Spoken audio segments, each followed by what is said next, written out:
A very rich man was about to propose to his longtime girlfriend. He checked her phone's location app and saw that she was now on the shore of a lake. He took this as a sign, deciding it was the perfect romantic spot, and drove to her place. When he arrived, he found that not only was she not alone, but she was fervently making out with his best friend. Wanting to never see her or them again, he dropped the ostentatious custom-made engagement ring and stomped it into the beach sand under his shoe. It didn't take long before he was out of both of their lives forever. I was born and raised in a working-class family. My parents both worked long hours at a variety of jobs to support me and my sister. She was a year older than me, so I became the guardian of my younger brother, though she often resented my guardianship. We may not have had the trappings of wealth, but we were the envy of many because of how close we were. Love was deep in our blood and permeated everything we did. We were as friendly as four people can be and attended church regularly. My sister, Anita, and I had our differences, but we had each other's backs if trouble happened to either of us. Anita went to our state college, but dropped out after a year to marry Darren Efland, the man of her dreams. From then on, all she wanted to do was love him and bear him children. Darren got a college degree and got a decent job in marketing that pays good money. He's also a volunteer firefighter. He and I get along pretty well. Since Anita had not yet completely emptied the coffers of the college our parents had scraped together money for, I was given the same opportunity at our state college. I attended a full 4 years and earned a bachelor's degree in occupational therapy. Fortunately, I was in the right place at the right time and was hired by New Directions, Inc., where I worked with people to help them regain mobility or alternative functions to cope with daily life. I really enjoyed my job. Helping other people was instilled in me by my family life, and I was well rewarded for it. I dated my high school sweetheart, Chelsea Higgins, throughout college, and miraculously we stayed together until I became employed. We met at church as teenagers and were like two drops of water alike. When I first met her, she was a regular plain girl, painfully shy and introverted. Slowly, over time, I brought her out of her shell and supported her growing confidence. She went from an ugly duckling to the proverbial swan, elegant and classically beautiful in every way, inside and out. Everyone who met her instantly fell in love with her for her looks and generous nature, but her heart was tied to mine and mine alone. Not wanting anyone else to capture her attention, I married her, and we began our happy life together. After 8 happy years, we had 3 wonderful children, 2 girls and 1 boy. 6-year-old Amber and 3-year-old Rhonda looked just like their mother, and 4-year-old baby Neil was my best buddy. We men stuck together to counteract all the estrogen in the house. We had recently moved into a very nice $950,000 house in a friendly neighborhood with great schools. We were an American family. Next chapter. Paul Blaylock decided to grace us with his presence this morning, Rachel jokingly exclaimed. I'm not late. There's still 1 minute to 8 o'clock. By the clock, I'm on time. You're just jealous because it's so hard for me to leave Chelsea every morning, and all you have is your cat, I said jokingly. Hey, my cat has been more constant than any guy so far. No offense. Tabby misses me when I'm gone, Rachel quipped. Okay, I agree, but it's not the same and you know it. How's the day shaping up? I asked. Seems like a pretty steady schedule. Aside from the regular clients, we have 4 appointments this morning. But Paul, I'm still trying to figure out how you did it. Did what? What do you mean, did what? How could you be at a movie premiere in California yesterday and then come back here to good old North Carolina this morning? Did someone hire you to impersonate someone else? What happened, Paul? Spill it, asked Rachel demandingly. Impersonate someone? A Californian? Me? Rachel, I've never been to California in my life. What the hell are you talking about right now? Is today April Fool's Day or something? What are you up to? I'm not up to anything. It's you. I saw you on TV last night at the movie premiere. It was you. I'm willing to swear it on a stack of Bibles. Let me think about it. What was the name of that new movie? I think it was Virgil by Candlelight or some weird title like that. When you walked on the red carpet, my jaw almost dropped to the floor. They called you Pierre Dumont. But it was you, your voice and everything. You faked that weird French accent. It was hilarious. Rachel, you must be on drugs or something. That wasn't me. I've never been to California or movie premieres. And you're saying this guy looks a lot like me? No. I'm not saying he looks a lot like you. He is you, exactly the same, identical in every way. I'm not kidding, she insisted.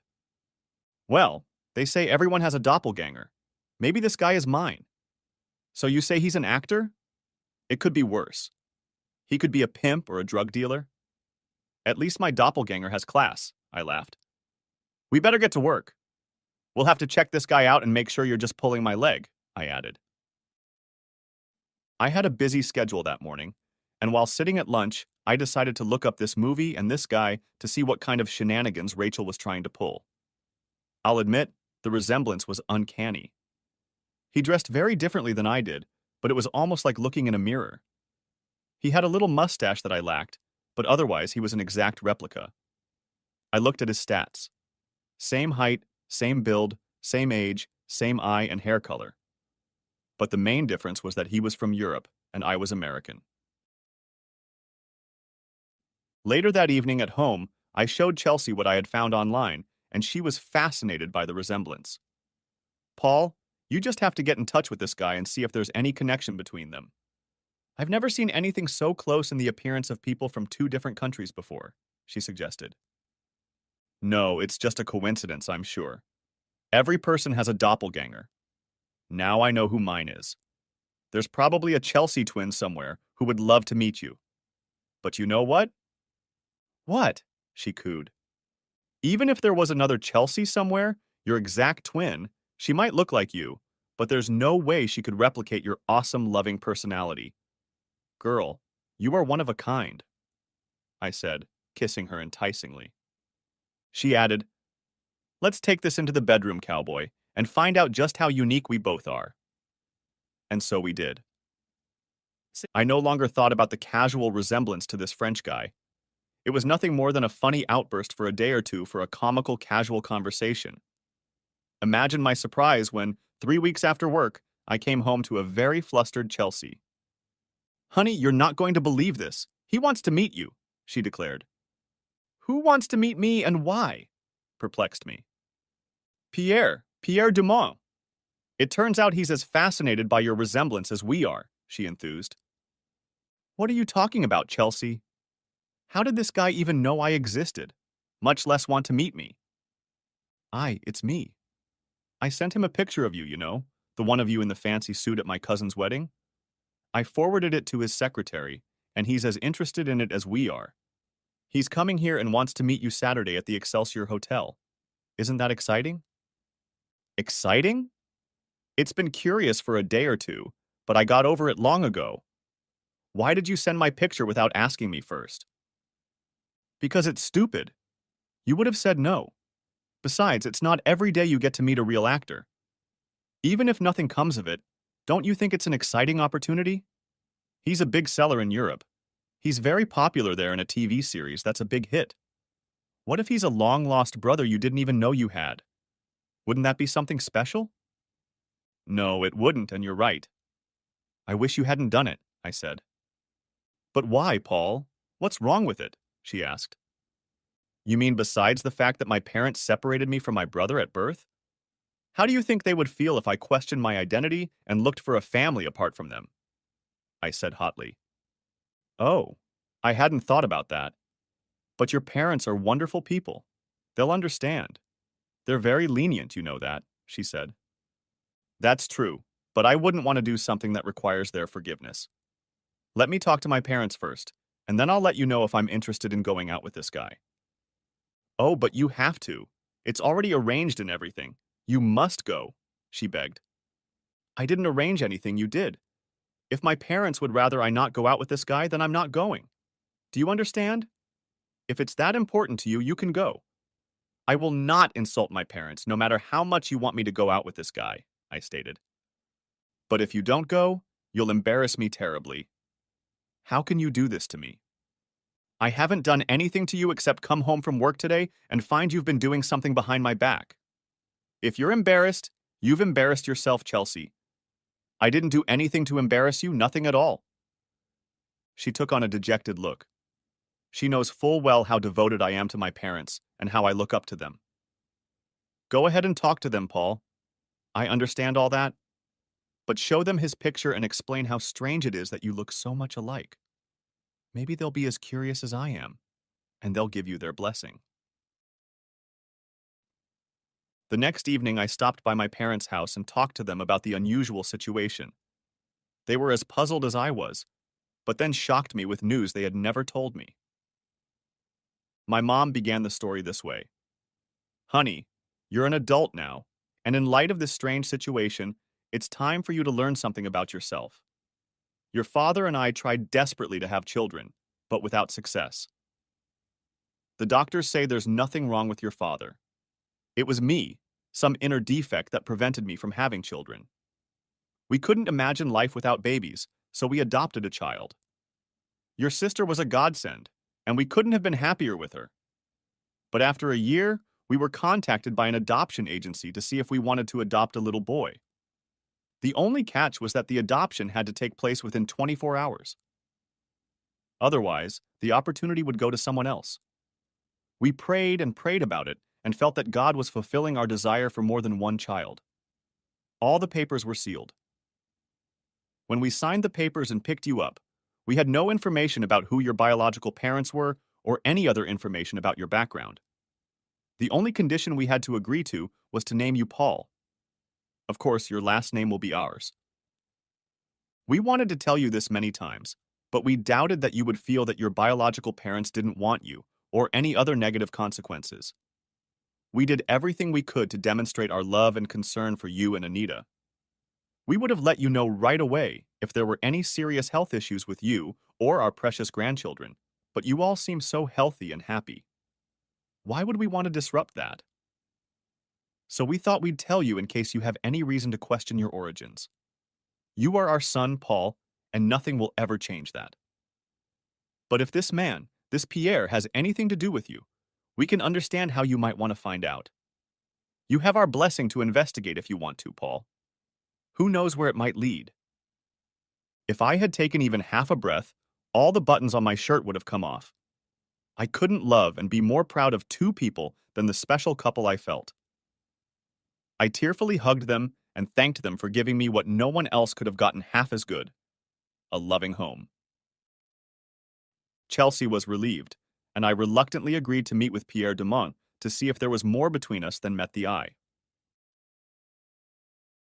Arriving at the Excelsior Hotel, we called the room Chelsea had been given. A stout man came down from the elevator and met us in the lobby. He checked us through a metal detector, explaining that it was just a formality to protect his client. When he saw me, he was surprised, saying that if he hadn't known Pierre was upstairs, he could easily have mistaken me for him. When we entered the presidential suite of the hotel, the guard said, "Boss, you won't believe this." And we went in. When Pierre and I first saw each other, we were mesmerized and at a loss for words. All facial features were identical, height and weight were within 2 kilograms. It was astounding. Pierre asked me to take off my left shoe and sock. I immediately understood why. We both had webbed toes between 2 identical toes on the same foot. We placed our palms against each other. Each toe was identical down to the smallest detail. We wrinkled our eyebrows the same way, and when we smiled, we had the same dimple. Chelsea couldn't help herself. Oh my God, it's true. But how? How can it be? Finally, I gathered enough composure to say, "Good evening, Mr. Dumont. My name is Paul Blaylock. I recently found out from my parents that I was adopted. What about you?" "The same," he replied. "As we speak, the legal eagles are digging into the past. I'm sure we both feel there's an inexplicable connection here, but still, I have to ask.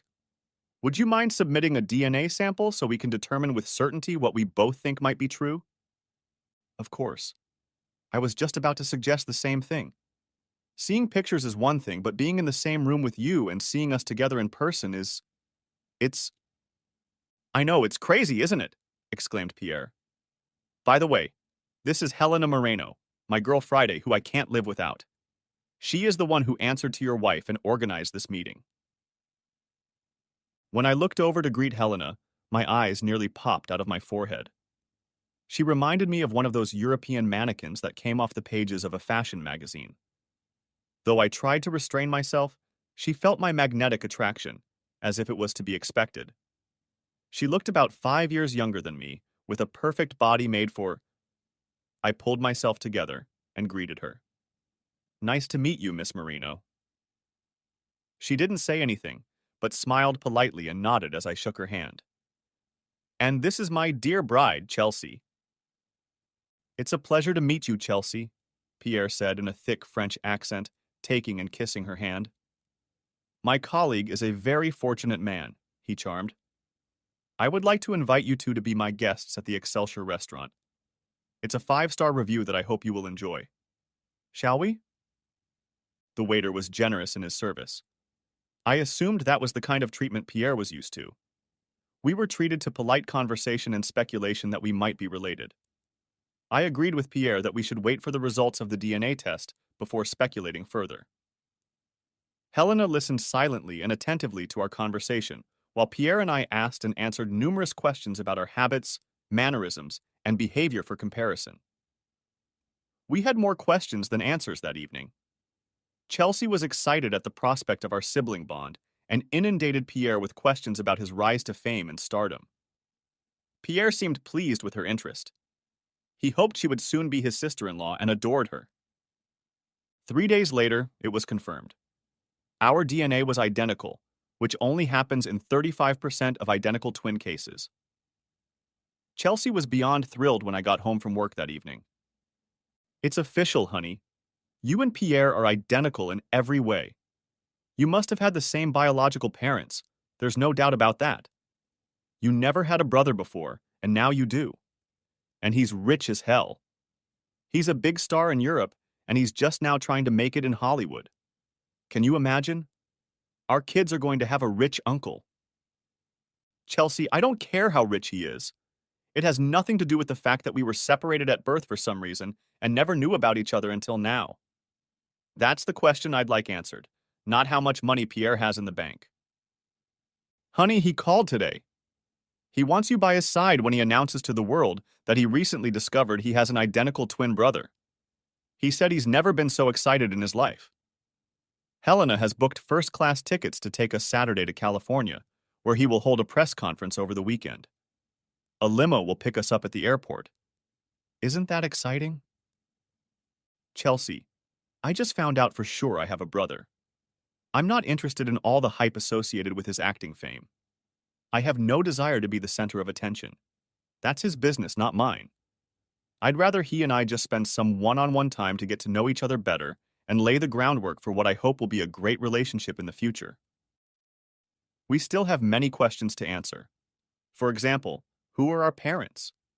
Why were we separated at birth? Why were we put up for adoption and not taken in by close relatives? Why were the records sealed?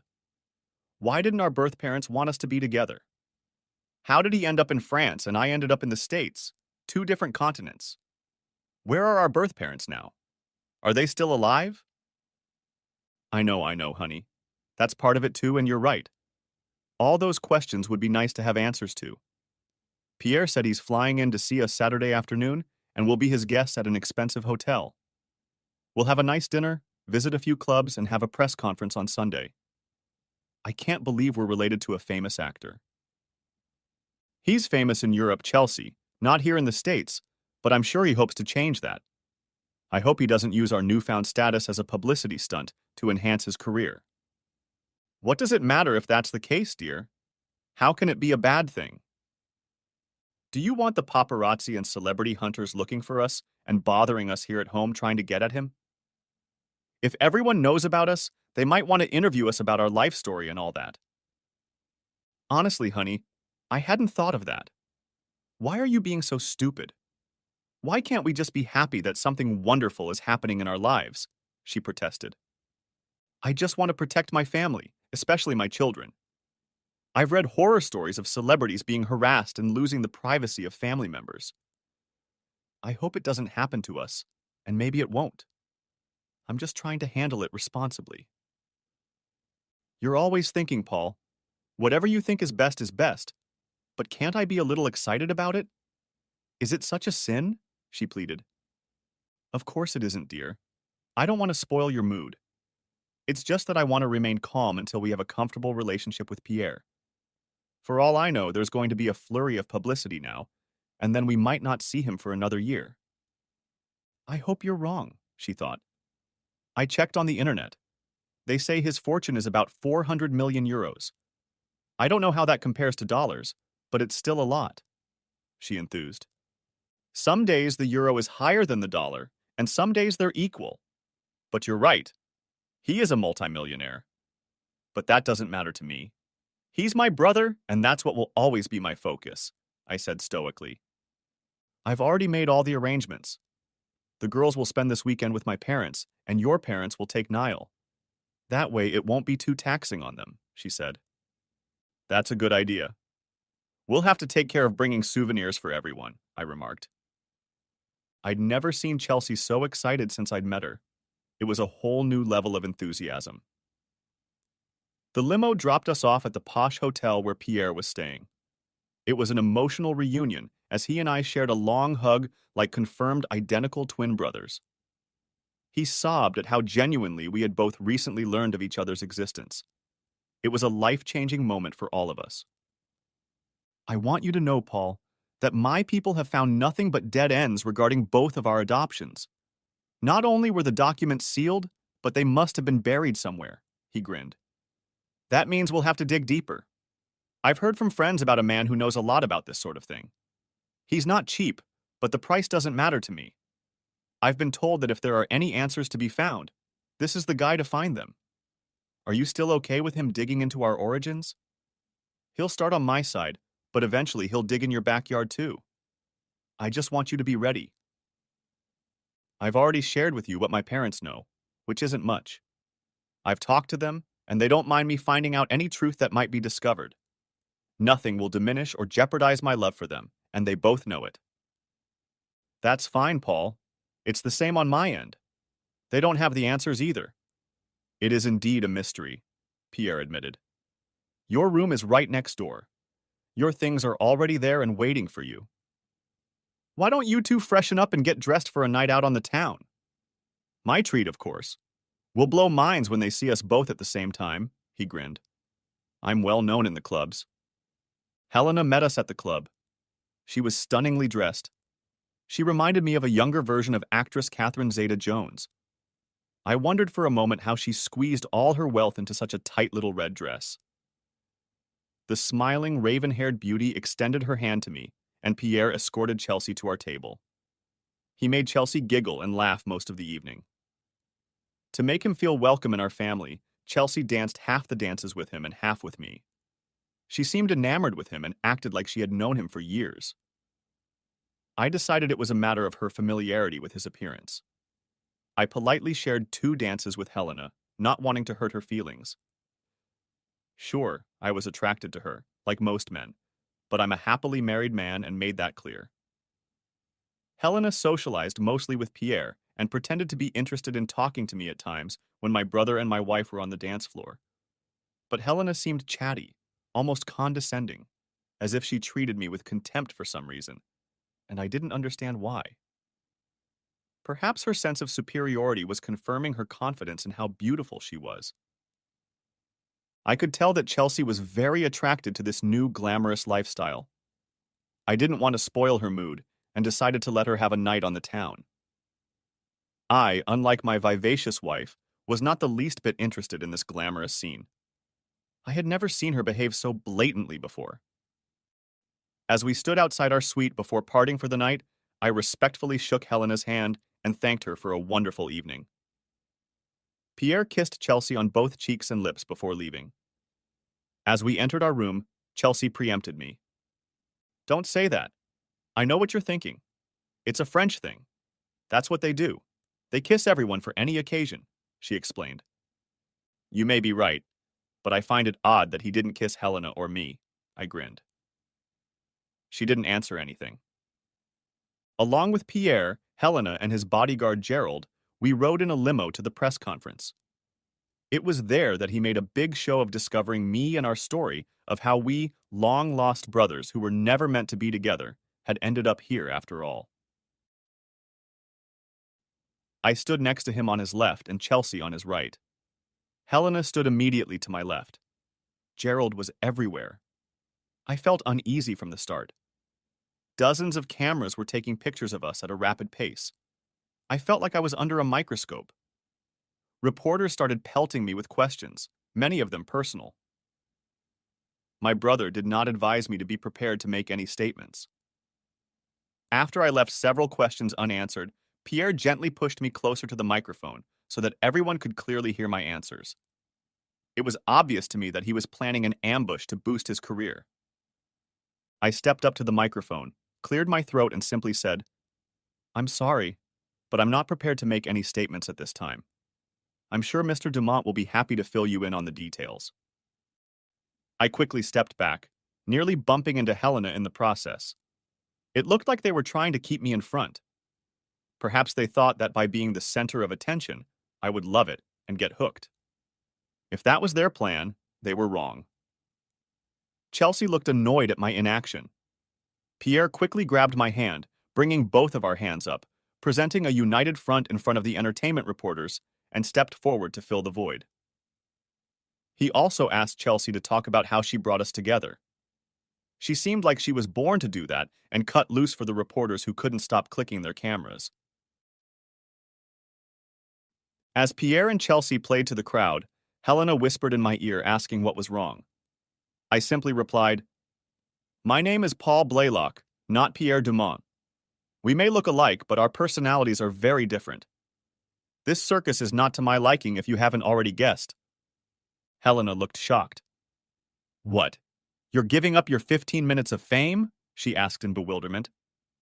"It's his racket," I suggested. "Not mine." Helena's face took on a new expression, as if she was trying to figure out if I was sincere or not. "Everyone I know craves that kind of attention. How are you different?" "I grew up in a loving family that taught me to be confident in who and what I am. I don't need the glitz and glamour that many others crave. I like things to be uncomplicated," I added. Gerald finally pulled us away from the noise after Pierre's show was over. "What's wrong, Paul?" he asked. "You fell behind me. Why did you stay away?" "Pierre, I did what you asked. I flew here, attended your press announcement, and had my picture taken with you at least 1,000 times. You didn't mention that I would need to give a speech, so I was unprepared. This is your department," I explained. Obviously, that's Chelsea's calling. She saved the day and kept the momentum going until they stopped asking questions. "You have such a tenderfoot attitude here, Paul. You really are a lucky man." Chelsea just glowed. Pierre continued, "Oh mon Dieu. Look at the time.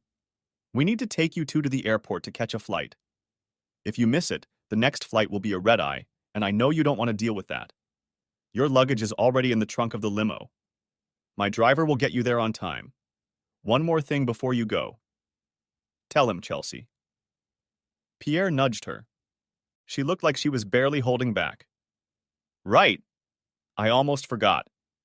Paul, guess who's staying with us all next week?" "Your mom?" I teased. "No, silly. Pierre. He said he's taking a break from work right now and has some free time. He said he wanted to get to know you better, so I asked him, why don't you stay with us next week and you two can talk all night long if you want? He can use the spare bedroom. Wouldn't that be wonderful?" "But what about his safety? Where will Gerald and Helena sleep?" I inquired. "Oh, they'll be nearby at the Excelsior," Pierre explained. "Besides, I have a few other ideas for security that I think you'll like. Thank you for the invitation, Paul. I'll see you tomorrow night then." Tears flooded our eyes as we both realized our permanent connection. We were both still in shock at the whole thing. Chelsea chattered most of the way home. I barely uttered 2 words. I was unaccustomed to being jumped on in my own home. I let her babble on and on. I picked up the kids and took them upstairs for their nighttime bath. Chelsea was constantly on the phone with her friends, cheerfully recounting the events of the weekend as they unfolded. As the evening drew to a close and we were getting ready for bed, she gave me a hug and signaled she was ready. Sorry, honey, time zone change. Tomorrow is going to be a busy day. Another time? I asked. You've never turned me down before. What's going on, Paul? You've also never invited a man we've only recently met to stay with us for a week without discussing it with me. I boiled over. Is that what's bothering you? He's your identical twin brother, for heaven's sake. I thought you'd jump at the chance to see him here. He's an amazing man. Wait until you get to know him better, she hinted. You mean the way you already know him? From the way you've been crazy about him all weekend, I got the idea you'd let him replace me in a heartbeat. Paul, you're jealous of your own brother? That's the stupidest thing I've ever heard out of your mouth. You need to stop that kind of talk immediately. Do you hear me? You're crazy. Really? What are you two going to do all day for a whole week alone in this house while I'm at work? Next week, you are going to be with him a lot more than I am. Maybe by the end of the week, you'll be able to tell me all about my brother and all the things you've learned about him that I haven't had time to hear. And next week, maybe I can spend time with your parents and tell you all about them. I said hotly. You stupid asshole. I was going to give you some love tonight, but not now. She resented. I get it. You're saving it all for my brother, aren't you? Screw you, she growled. Not tonight, dear. I have a headache, I stated sarcastically. Needless to say, not a word was spoken between us for the rest of the night. Waking up early Monday morning, I didn't feel like apologizing. I was sure she felt the same way, so I quietly got dressed and slipped out to work. I'm sure she'd memorized the time of his arrival and would make sure Pierre was settled in. I, on the other hand, wanted to get back to work and get my mind off this crazy roller coaster ride. Rachel was ready to go as soon as she walked through the door 30 minutes early. How did you manage to get ahead of me at work? Did Pierre really teach you how to act like a professional? She joked. I'm afraid he hasn't. He's coming today to spend a week with me and get to know me better. Chelsea invited him over yesterday, and he jumped at the opportunity. I asked her what she's going to do all week alone with him while I'm at work. I was watching the entertainment news yesterday. I saw a lot of him and a lot of Chelsea, but not so much you. What happened? Asked Rachel. Apparently he wanted me to give a big speech, but forgot to tell me about it. He craves publicity, and Chelsea seems to too, but it's none of my business, so I just let them deal with it. Are you sure you want to leave that snake alone with your wife all week? Why do you ask that? I asked. There's not much news about him here in the States, but if you go online and search the English versions of some French publications, he has a reputation as a playboy. He's been married and divorced 4 times. Each time due to infidelity, and most of his partners were married. In a candid interview he gave a few years ago, he explained that married women are like catnip to him. They are a forbidden fruit that he finds irresistible. According to him, he can never be faithful to one woman and often juggles several relationships at the same time just to test himself. He's the exact opposite of you, Paul. Rachel warned. Thank you for the warning. I'd hate to think he'd go after his own sister-in-law, but he's not the first to do that, is he? I wouldn't cross him. I'll talk to Chelsea tonight and make sure she knows about his perfidy, I replied. Working with people in occupational therapy was therapeutic for me. It kept my mind occupied and I didn't dwell on unpleasant thoughts. I had mixed feelings about my new brother. Although some of the thoughts were disturbing, I was still searching for answers about who we were and how we ended up in different circumstances. I hoped that his men would be able to find out something concrete. I put my feet up and arrived home half an hour later than usual. I was surprised to see 3 truckloads of security guards outside my driveway and parked on the street. Something unplanned was going on. Upon entering the house, I found Pierre in the living room explaining to Roland, the foreman, exactly what he wanted to install. Seeing me, Chelsea walked over. A little late tonight, aren't you? She asked. She asked. She asked. As you know, Chelsea, every day is not like a day lived in a pattern. I'm not about to give up on a patient in the middle of a breakthrough. You know that. What's going on here? She smiled. It's a gift from Pierre for letting me let him stay here this week. I tried to get him to call you first and discuss it with you before doing anything, but he insisted. I see. So he asked you, as my wife, not to call me and let me know what was going on in my own home? She looked down at her feet. I thought you would be pleased. Pierre has had his men install a new state-of-the-art security system throughout the house. That way, whenever he's here, we'll be immediately alerted to the presence of any lurkers, admirers, or anyone else undesirable. And when he's not here, we can rest assured that the kids are safe and sound. Parents can never be too secure these days, Paul. And how much is all this going to cost us? I inquired. I already told you it's a gift. It won't cost us anything, she added. Maybe not monetarily, Chelsea, but it's already costing me the world in my own home. I would never have agreed to have this system installed without a lot of talking. I believe my name is on the title deed, isn't it? Shouldn't I have a say in any home improvements we decide to make? I'm disappointed in you, Chelsea. Pierre is strong enough to handle him on his own. And now I have to fight you too? I thought we were a team, I said in annoyance.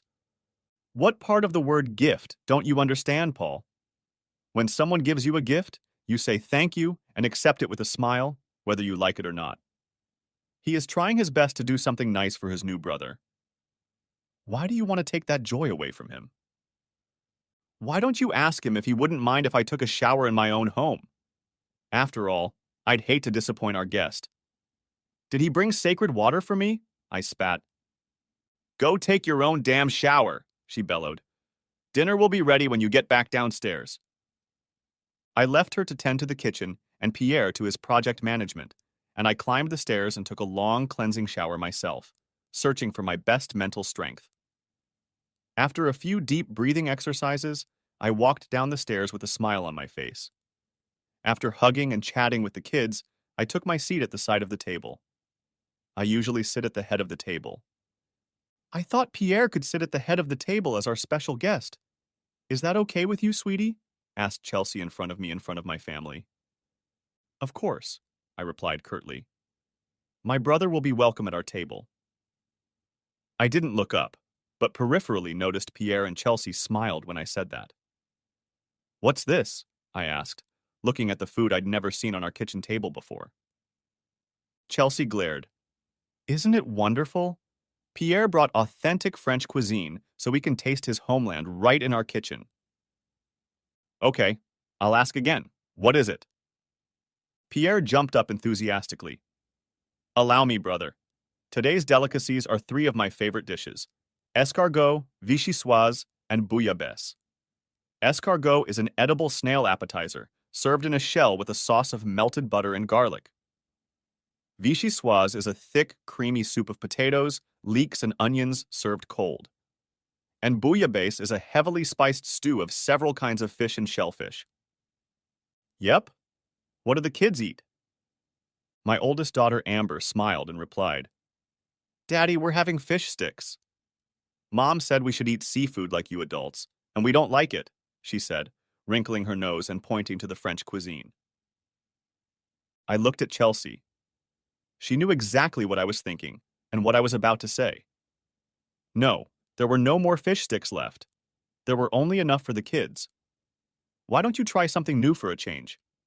It won't do you any harm to try a different culture, she said dismissively. Pierre looked amused but remained silent. Excuse me, I'll be right back, I announced. I walked over to the kitchen island, gathered some things, and made myself 2 peanut butter and jelly sandwiches before returning to the table. Really, Paul? Peanut butter and jelly? You're not even going to try it? She said. The kids clamored in unison. We want peanut butter and jelly too. Okay, Daddy. Can we have some? We don't like fish sticks. I laughed out loud. I guess I'm a kid at heart. I cut 2 sandwiches in half, gave each of the 3 kids half a sandwich, and went back to the island to make more. It was obvious that Chelsea was embarrassed by my behavior and disgusted, but I wasn't trying to impress my brother like she was. Truth be told, I don't think Chelsea loved French food as much as she pretended to. Until tonight, I had never once seen her eat any of them. Just as the kids and I were licking the excess jello off our fingers, the doorbell rang. Helena brought some papers for Pierre to sign and handed over a manila envelope. An Excelsior limo took her to the hotel for the night. Pierre looked at me and said, "That's it, Paul. Here is everything there is to know about our origins, about where you and I came from. Are you ready?" I nodded. "Go ahead, Pierre. Whatever is in that envelope is more than we know now." "Paul, Helena said my guys have figured out everything there is to figure out. If there are unanswered questions after this, they will remain unanswered unless some miracle happens. So let's get started." He quickly looked over and reread the papers before he began to read aloud. "According to this report, our parents were very wealthy.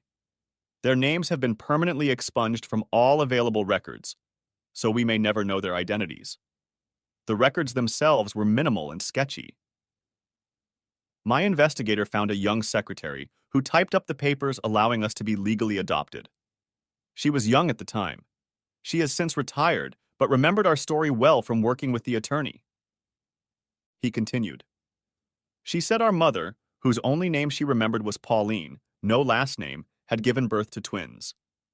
Her very wealthy husband, whose name she didn't give or remember, accidentally discovered that his blood type was incompatible with ours.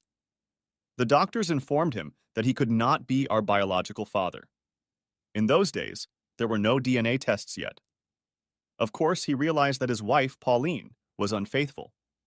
She steadfastly refused to give our biological father's name because she knew her wealthy husband would destroy him in every way possible. In retaliation, her husband arranged for us to be separated and sent for adoption to different countries on different continents. She was never given any information about where we were or any other information about us. The only comfort he allowed her was to give us our names. You, Paul, were born at 7:45 p.m., and I, Pierre, was born 3 minutes later, at 7:48. You're my big brother." Pierre broke down and sobbed on my shoulder. He was inconsolable. We were the product of infidelity. Our mother's name is Pauline, but that is all we will ever know of her. We will never know who our biological father is. She didn't give up on him, even after losing both of us. She must have really loved the guy, whoever he was. Something about recognizing even that part of our history drew Pierre and I to each other and brought us together the way real brothers do. Pierre and I talked into the night.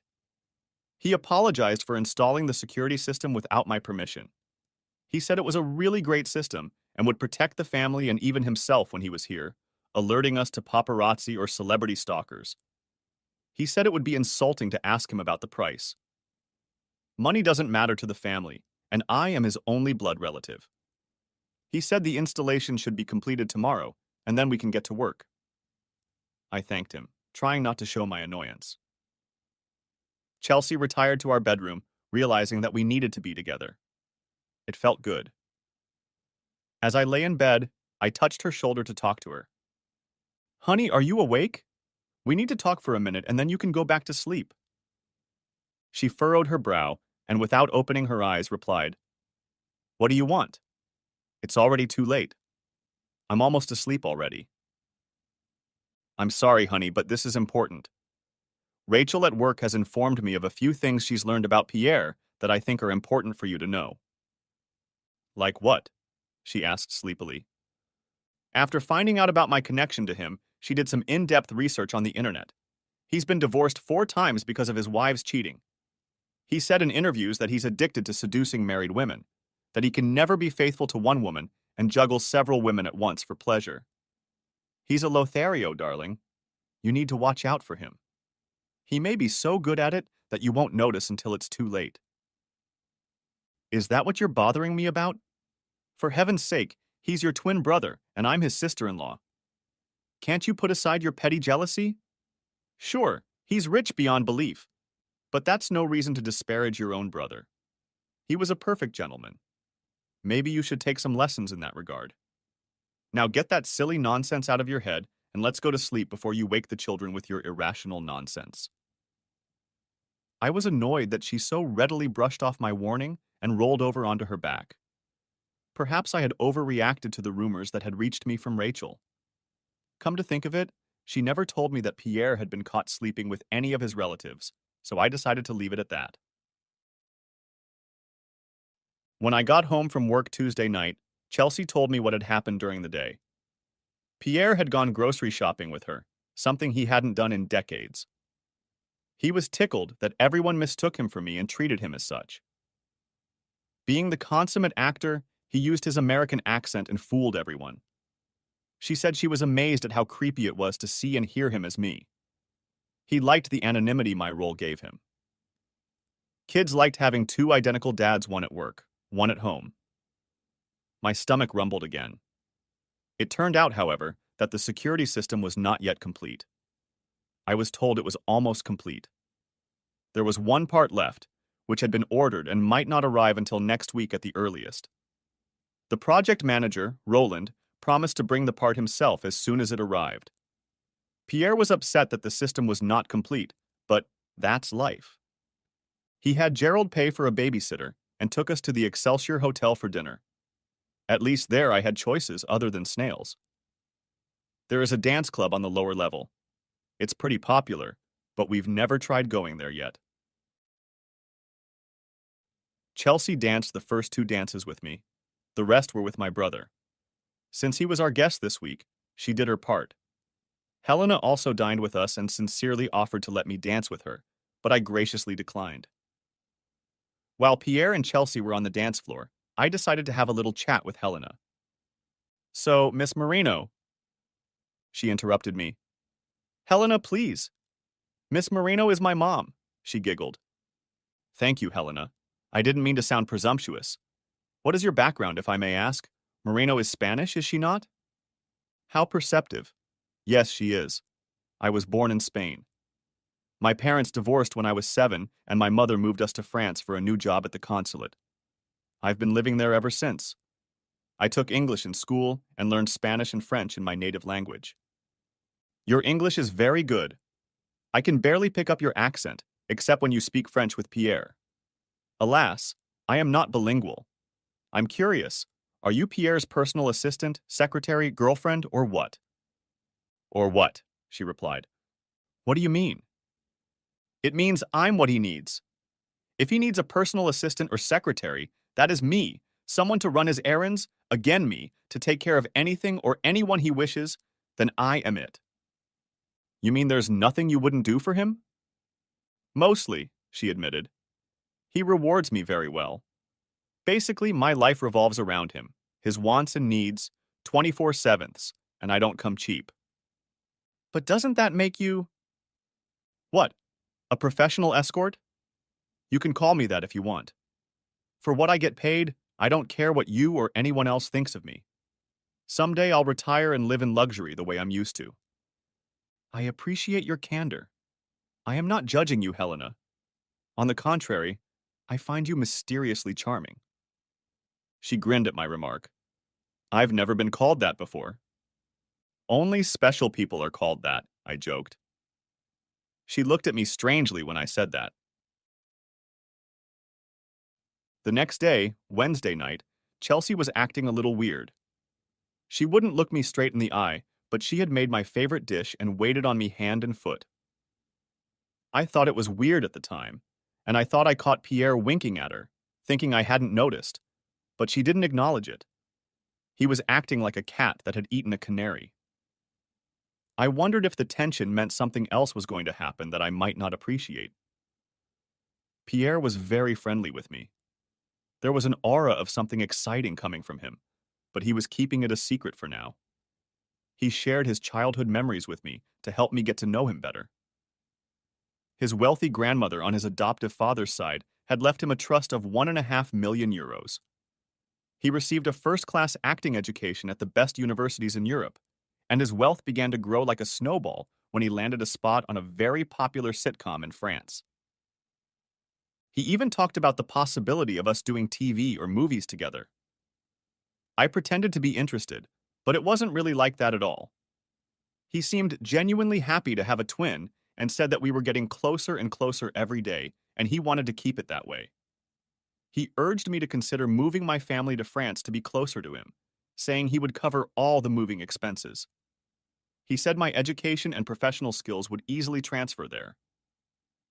I thanked him for his generous offer and politely told him that I would think about it, but that there was no way in hell I was going to take that step. When I got into bed with Chelsea that night, she gave off every indication of not wanting to lie with me.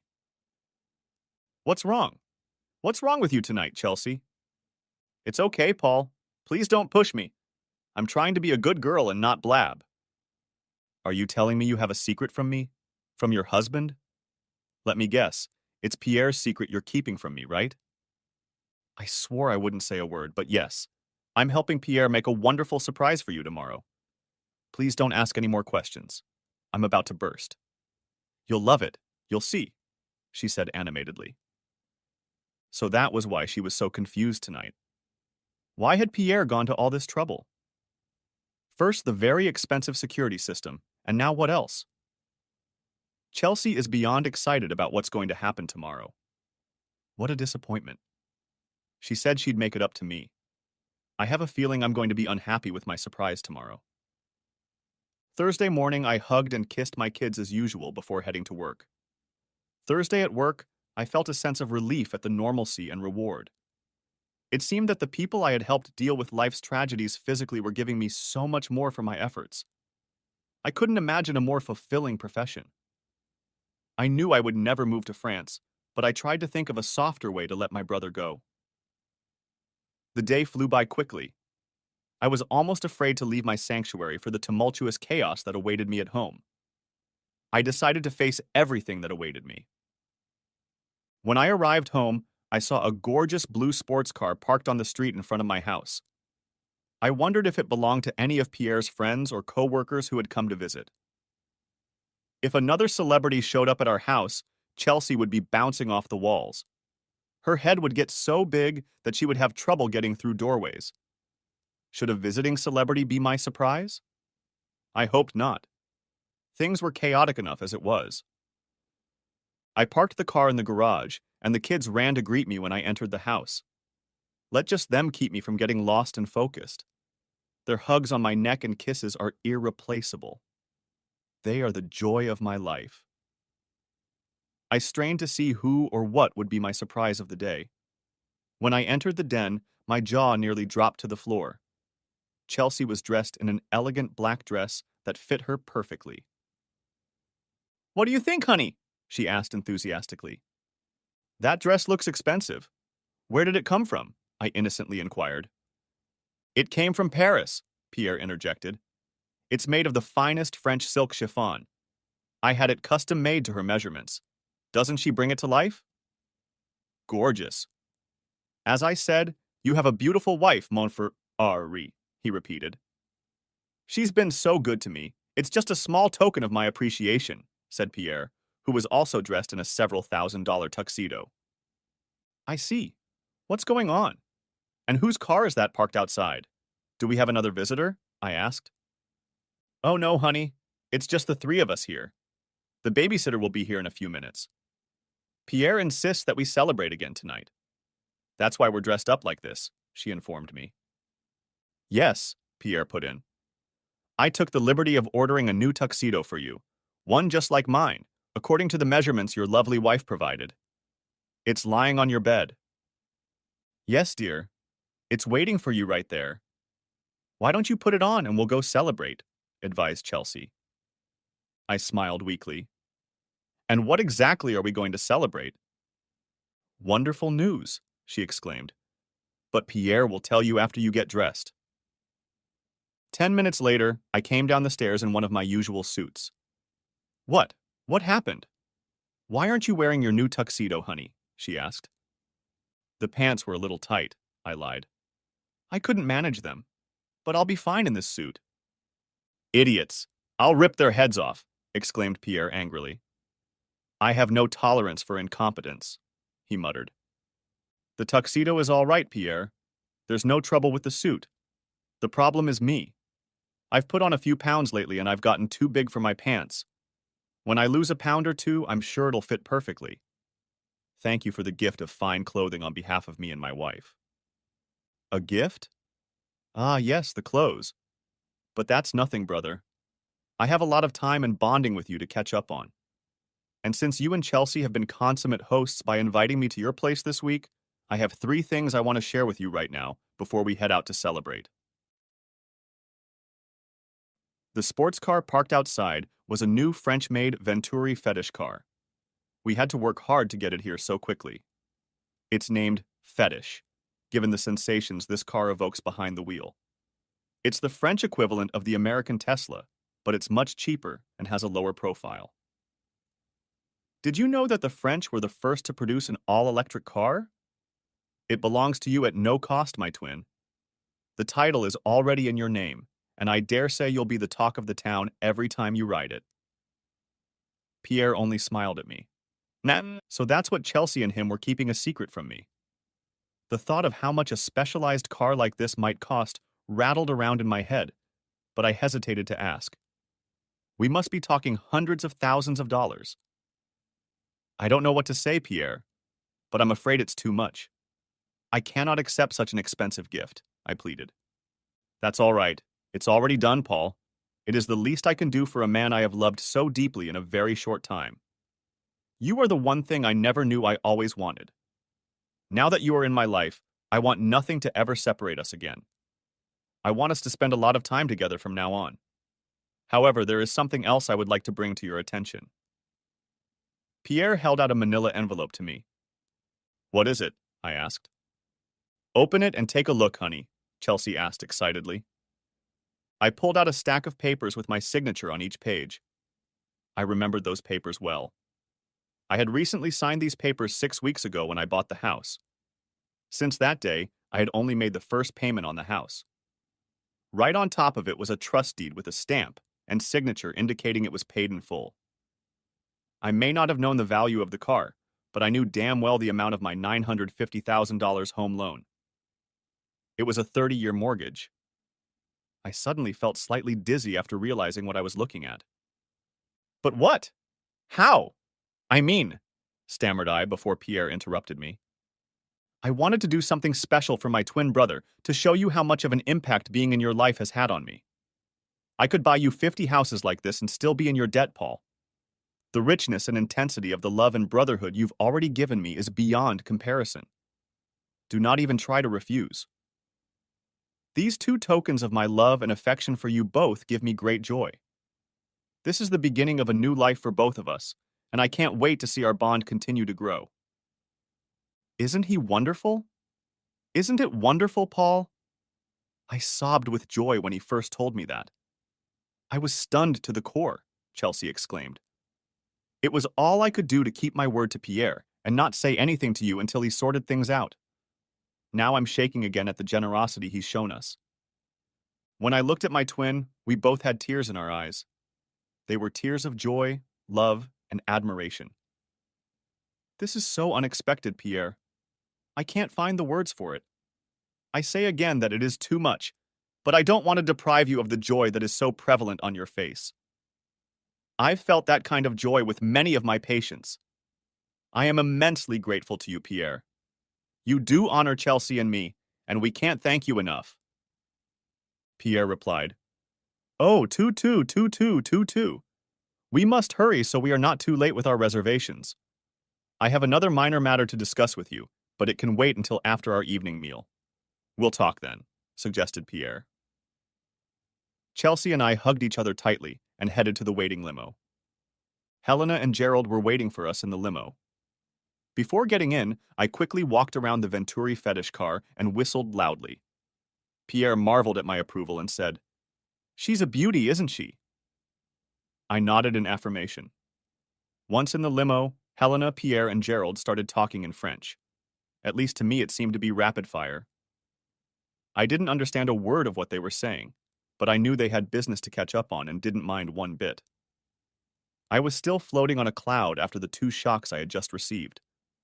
After being the recipient of an unprecedented bounty, I felt guilty for being so petty about the tuxedo.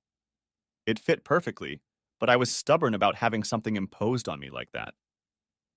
but the gifts of a car and a house were just prohibitive. I had never felt so small as I did at that moment. While they chatted in French during the ride, during which Gerald giggled a lot, and all three of them furtively glanced at me, I used my cell phone to sneak a look at the cost of a French Venturi fetish sports car.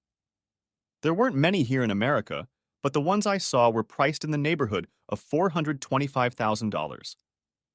I suddenly realized that my twin brother had altruistically given me an amount in the neighborhood of $1,375,000 as if it were nothing.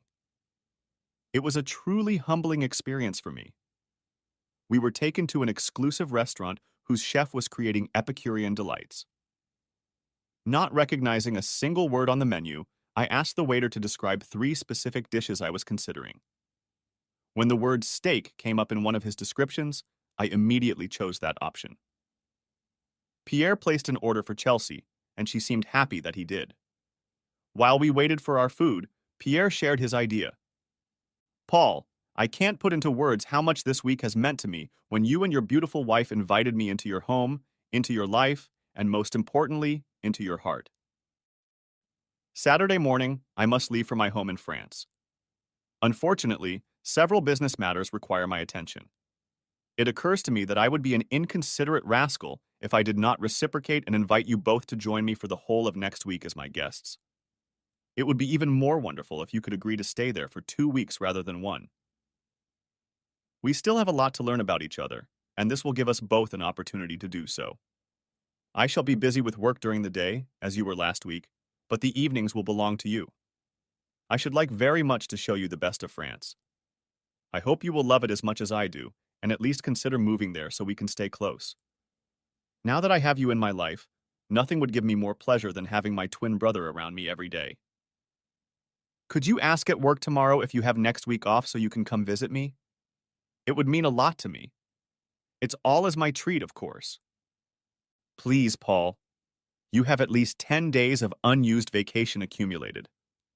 What better way to spend it than to spend it in Paris and see the best of France? Pleaded Chelsea. It's true that I'm due 2 weeks of vacation, but I don't like it being taken away without giving Chelsea and I a chance to discuss things thoroughly in private. Apparently, she'd already come to the conclusion that she wanted to go. After just being overwhelmed by Pierre's unbridled generosity, I'd feel as small as a worm if I didn't honor his request. Besides, I genuinely wanted to get to know my brother better. It turned out that he was quite a remarkable man, more remarkable than I had previously thought. I can guarantee it, Pierre, and we will gladly accept your courtesy. I have seniority on the job, so I see no reason why they won't allow me to ask for a vacation, even if it's a short one. I will be sure to contact my supervisor in the morning. Chelsea and I are both looking forward to spending more time getting to know you better. The kids will benefit greatly from visiting another country. It will be the perfect vacation for our whole family, I shared. Ah, yes, the little ones. There might be a problem with them coming on such short notice, Pierre suggested. How so? My brother, when I asked her, Chelsea informed me that while you two have passports in perfect order, your children do not. And with all my wealth and resources, even I cannot rush the federal government to issue passports to your children overnight. It's simply not possible. With your permission, I will arrange for Helena, my assistant, to stay here and take care of all your children's needs while the 3 of us enjoy each other in my home country. If you are not comfortable with Helena, you may, of course, take care of your children at my expense, as you see fit. Passports. I had forgotten about that. We had mentioned that we would apply someday, but we didn't think of it at the time. As much as I hate to leave Amber, Niall, and Rhonda behind, it's still a great opportunity for Chelsea and me. I don't mind Helena being in charge of them if Chelsea doesn't, I agreed. Chelsea nodded in agreement. Helena contributed, I will guard them for the rest of my life. They are exceptionally well-behaved children, and I will be honored to take care of them for as long as you need me to. She seemed sincere. Pierre jumped up again. Then it is settled. I'll have Helena arrange our morning flight as soon as we get positive news from you, Paul. I can't remember when else I've been so excited. Thank you, brother, Pierre said. Chelsea grinned from ear to ear. If it was possible, She looked as excited as I was. Next chapter. Greg Dixon is the managing partner of New Directions Inc. and is also among my many friends. When asked, he didn't hesitate to let me take a vacation and wished me well. He said he had read in the news about our twin situation and was very happy for me. I immediately called Chelsea with the good news. Helena was already with them and was getting ready to book the plane tickets and make all the other arrangements. Chelsea excitedly promised that we would both be ready to fly out in the morning. I was careful to ensure a smooth transition for my patients while I was out of the country. Imagine my surprise when Greg called me into his office at 4:45 in the afternoon, 15 minutes before my 5 o'clock flight. Paul, I'm sorry, I really am, but I'm afraid I have no other choice. Carl Reed and Francine Walsh are on FMLA leave. As you know, the Family Medical Leave Act requires that we honor all such requests. They will both be off work on Monday. This will result in a major layoff. I'm sorry, Paul, but I have to cancel your vacation for Monday. There's no way I can do without you three key staff without compromising patient care. They swear they'll both be back on Tuesday, so you'll be able to take your vacation after Monday. To make it up to you, I'll even approve your vacation for a full 10 working days, so you can take 2 weeks off starting Tuesday. I hope you can live with that. But they've already bought the plane tickets and everything. We're ready to leave for France first thing in the morning. What do I tell them, Greg? Just tell them it's an accident that can't be helped. Look, I'm as dumbfounded by this as you are. I didn't realize any of them had been approved for an FMLA request, but when I checked, it turned out to be legit. I don't know what else to say, Paul. What if I don't show up on Monday? What then? Please don't even think about something like that, Paul. You're the best therapist we have. I'd hate like hell to lose you over something like this. We'll see what we can come up with, but I expect you here on Monday. After that, you can disappear for 2 weeks and you won't hear a word from me. Okay, dude? I was disgruntled as I drove home, hoping that my and Chelsea's tickets for Tuesday could be changed without too much trouble. The only upside to this development was that I could stay for 2 weeks straight. This is terrible news, honey, Chelsea lamented. How could they do this to you after all these years? I mean, you're the best man they have. Pierre, Helena, and Chelsea listened with interest as I explained the unusual circumstances. On the way home, I was wondering if I could move the cost of the airfare for Chelsea and me to Tuesday instead of tomorrow. I'll have a whole 2 weeks after Monday, but you and Gerald could fly out tomorrow in time to take care of business. We'll just catch up with you on Tuesday. Will that work? Chelsea looked down at the floor as if I'd given her puppy away. After all, this was the most exciting thing that had happened to her in years, and I was creating complications. But honey, I've already packed everything for tomorrow, she protested. Would it be too much if I flew to France with Pierre tomorrow to get an early start on our vacation? Helena will be with you all weekend to help with the kids, so you won't be alone. And on Tuesday morning, you can fly out and join your brother and me on this adventure of a lifetime. Pierre nodded in agreement with her suggestion, but prudently remained silent. I didn't want to disappoint her in case I insisted on doing my own thing, and Pierre agreed with whatever decision I made. Helena looked at me with a sly smile as Chelsea made her suggestion. I thought for a moment before saying, "Sure, why not? Besides, it would give me a couple days to try out my new wheels. I can't wait to try and stay alive in this beast." I grinned. Chelsea replied, "Of course, honey. You're going to do it. Isn't it all so exciting? Since your stuff is already packed and mixed with mine, how about I pick up all of our stuff tomorrow when we leave? Then you can leave Tuesday morning, free as a bird, and we'll meet you at the airport. Right, Pierre?" "Of course," Pierre agreed. "I'm sad that you won't be able to fly out with us in the morning, Paul, but I'm glad you'll have a whole 2 weeks to spend with me at my house. Play with your new toy this weekend. A mixed blessing, isn't it?" Early Saturday morning, my 3 kids, Helena and I saw Chelsea, Pierre, and Gerald off at the airport. The kids were unhappy that they wouldn't be able to go to France this time, but I promised that I would soon make them all passports for next time. That seemed to reassure them. I told Helena not to worry about babysitting until Monday morning. Since I would be home, I would take care of their needs in Chelsea's absence over the weekend. She seemed very disappointed that she wasn't needed and tried her best to change my mind. For some reason, she became very assertive. I stubbornly refused her kind gesture, and eventually she nodded and went back to her hotel. I wondered if she was losing money because I wouldn't let her help until Monday. Perhaps Pierre had engaged her for that purpose. It wasn't a burden for me to do the occasional single dad duty, so the four of us fell into a familiar routine. Chelsea had made Amber promise to help with her younger brother and sister before she left, and she took to her role like a duck to water and immediately began bossing them around. I was questioning whether to send Helena when it occurred to me that I wouldn't be able to play with my new Vision Fetish sports car. It wasn't suitable for family trips, so I took my regular car, a green Chevy Tahoe, out of the garage and put the blue Vision Fetish in its place to protect it from the weather and prying eyes. I went back to the room where my three angels were watching their new favorite cartoon. It changes every week. Saturday afternoon, after feeding the kids lunch, I rang the doorbell. "Hello, sir. Are you Mr. Dumont or Mr. Blaylock? Frankly, I don't see the difference." "Paul Blaylock." "Mr. Blaylock, I'm Roland from the security company that installed your new system earlier this week.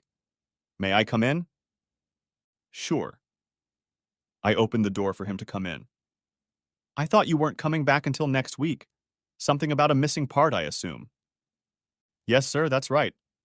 The key component arrived earlier than expected, so here I am. You know how it is. Always under-promising and over-delivering to keep the customers happy. If I have a few minutes on the computer in your office where we integrated the system, I'll get you up and running quickly." And I followed him to my home office where he immediately got to work on my system. All that's left to do is install this security key into one of your USB plugs. Your system has been working relentlessly since we installed it on Monday. The last aspect was accessing the DVR files. This security key allows you to access our secure cloud servers. It is programmed to access your files from this single location. If you have this computer and this key, you can access all of your files and no one but you can.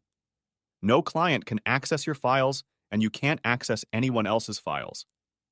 This is an extra layer of protection for you as our client and for us as your provider. We take the security of your data very seriously. Cameras are installed in every room of your home except bathrooms.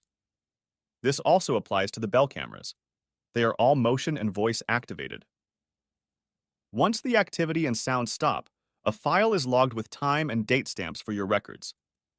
Keep in mind that you will not be able to delete any recordings directly from the cloud. You can only access them. We do have a procedure for deleting records, but it involves notarized forms and paperwork. Roland continued, "Okay, now you have it all set up. Would you allow me to demonstrate how to access your records?" I nodded. 2 clicks and a screen with many sections opened in front of me, displaying all the numbered cameras in real time. Another click took him to a series of log files of past recorded events related to my unique account number. He randomly clicked on one of them, showing us all eating in the kitchen that night as I made peanut butter and jelly sandwiches for French food night. Then he clicked on another random file for Wednesday afternoon, and after a few seconds he awkwardly clicked to close the file. I apologize. Please don't be embarrassed, sir. We see files like this all the time. You and your wife were obviously enjoying a vacation together. The system doesn't know when to record and when not to record. You can easily disable the camera for a certain period of time to prevent unwanted private recordings like this one. Just follow the links and everything will be done for you. Do you have any other questions, sir? Yes, just one, if I may. Can I download and save any of my archived logs for playback as a separate file on your system? Yes, sir. This is one of our most popular features. Many customers build their own personal libraries of such files. When viewing any of your files in the cloud, simply right-click anywhere on the playback screen and select Save As. The files belong to you, and you can do with them as you see fit. We protect them from unauthorized access in the event of a crime such as robbery or assault. For your protection, we maintain the chain of evidence required in many legal systems. You have been very helpful, Roland. Thank you for your time. We shook hands, and he drove off in his truck. I sat there in a daze. My mind had exploded, and I was trying to get my brain to function again. The tape showing Chelsea and I doing this wasn't in the master bedroom where she and I always had fun, and I was at work at the time of the tape. She wasn't doing it with me. Rachel's premonition had come true. Of course, just because I had only seen a moment of them having fun in the spare bedroom didn't tell me the whole story. I wanted to know as much backstory as possible. I immediately decided to download and scan all the recordings made before they left for France. I wanted to hear all the conversations, as well as learn about everything they did behind my back. Apparently, Pierre had not quite correctly visualized the actual working state of the security system he had ordered. He mistakenly believed that it was missing parts that prevented it from functioning. It must have been nice to have a twin brother for a short time, but I knew I would be without a brother for the rest of my life. I realized that my hard drive wasn't big enough to hold all the files I had, so I started quickly scanning each one looking for the ones where Chelsea and Pierre were in the same room or on the same property. I made notes in the file names and dates and timestamps to keep everything in order. Chelsea texted me an excited message at 3:15 p.m. Chelsea, just arrived in Paris. It's already 9:15 p.m. here. I'm 6 hours ahead of you. The nightlights are amazing. I'm sure they are.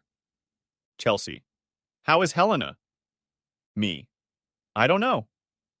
Chelsea, isn't she with you? Me, no. Pierre is going to be so upset with her. She was supposed to be helping you. Me, I don't need help until a month from now. I sent her to a hotel before then. Chelsea, he will still be disappointed with her. Me, it's all my fault. Blame me, not her. Chelsea, if I call now, will I be able to talk to the kids? Me, sorry, I'm going to bed. Maybe later. I lied. Chelsea, okay. I'm not sure when I'll call again. Times are different. Me, okay. Chelsea, I'm really excited. I have to go. Me, okay. Chelsea, say hi to the kids. I love you too. Me, okay, bye. Chelsea, hugs and kisses. Me, bye. She didn't even notice that I didn't return her affection. I wasn't ready for a confrontation. But I wondered why Pierre was upset with me for sending Elena away. Did he think I was incapable of taking care of my own children? I packed up the kids and took them to Costco. 5 TB external hard drives were on sale for less than $100. I picked up 2 of them. Of course, while we were there, we had to go through the toy department, even though there aren't many of them there, except during the holidays. I let them each pick out one item within my cost range, which seemed to put them at ease. We stopped at McDonald's on the way back, and they expended a huge amount of energy in the indoor play area. We grabbed some fries and a milkshake to hold us over until dinner. Back home, I continued scanning the magazines that took up the rest of Saturday afternoon. With a mental exhale, I finished my quick search and ordered pizza for dinner. My trio could eat pizza 3 times a day and never once utter a word of complaint. When I tucked the last one in for the night, I realized they had trashed the house. I smiled at the fact that I had the honor of cleaning up after them. It wasn't an obligation for me. There was nothing more important in my life right now than the 3 of them. I tried not to think about what I knew Pierre and my wife would be doing tonight and before I arrived on Tuesday. Who was I kidding? There was no way I was going to get to sleep anytime soon, so I busied myself with downloading to my new external drives all 26 numbered files I had set aside for in-depth study. I had enough for one, but it almost completely filled up because the files were huge due to the high-definition format in which they were recorded. I ended up dozing off somewhere around 2 in the morning. I didn't need to set my alarm clock because 3 hungry kids were pushing me out of bed at 7 in the morning to make my signature pancakes. No, I didn't get enough sleep. And yes, the kitchen was a mess afterward. And yes, the kids had syrup all over them. But I still didn't mind one bit. Just as I put them away and got the kitchen looking presentable again, the phone rang. "Hi, honey. Can you hear me all right? I'm calling from France," said an animated voice. "Oh, hi, Chelsea. Hold on a second. The kids are here. They just finished breakfast." Without another word, I handed the phone to Amber, who carried on the conversation for a few minutes. One statement caught my attention when Amber said, "No, she didn't stay the night. She's not here. Daddy is looking after us himself." Why would Chelsea ask our daughter if another woman had spent the night here? I whispered to Amber to pass the phone to Neil and Rhonda to her. When 3-year-old Rhonda finally said, "Okay, Mommy, it's Daddy," I took the phone from her and turned it off so it wouldn't ring again. Chelsea could infer that Rhonda had accidentally turned the phone off and assumed that she had failed to talk to me. I waited 15 minutes before turning the phone back on. Almost immediately it rang again, but surprisingly it wasn't Chelsea. "Hey, Paul! How are things going with your newfound twin?" I couldn't help myself. I broke down and sobbed while on the phone with my sister. We may not be blood relatives, but our love and bond far surpassed anything I had ever felt for Pierre. "Anita, thank God you called. I'm about to go crazy trying to get to the bottom of this." "Get to the bottom of what, Paul? What's going on? Did Chelsea's plane not make it safely to France yesterday?" "Yes, it made it. But that's not the problem. Chelsea is cheating on me with Pierre, and it's killing me inside." "Cheating? Chelsea? I can't believe it. Are you sure?" 100%. I have to watch a bunch of videos to see and hear what was going on behind my back to get a clearer picture. But Amber, Neil, and Rhonda come first, while Chelsea is in France and I'm here with them. Anita interrupted me. "I'm really sorry about that. Shit, the cheating. Don't say any more, Paul. I get it. Darren and I were planning on taking our two of us to the water park today, and I called to see if you wanted to join us. How about you swing by in about 30 minutes and we'll pick them up from you for the day?" "I can't do that to you, Anita. 5 kids at the same time? Are you kidding me?" "No need to worry, little brother," she grinned. "Mom and Dad will be there to help. They love nothing more than to spoil all 5 grandchildren at once. We'll have them back by 8 o'clock at night, fed and totally tired. How's that sound?" "Sounds like a lifesaver to me, sis. The kids can have some real fun tonight, and I can go through all these notes and try to put something coherent together to prepare for the confrontation. Pierre is very rich, so I need to be extremely careful to confront him with only hard facts." Anita and I hugged as heartily as I had never hugged in my life as she left the house with my 3 children in tow. End of part 1. Part the 2nd of May be coming out in 10 hours. Write in the comments if you're waiting for it. Also, give a like under this video and subscribe to my channel. I hope you enjoyed this video.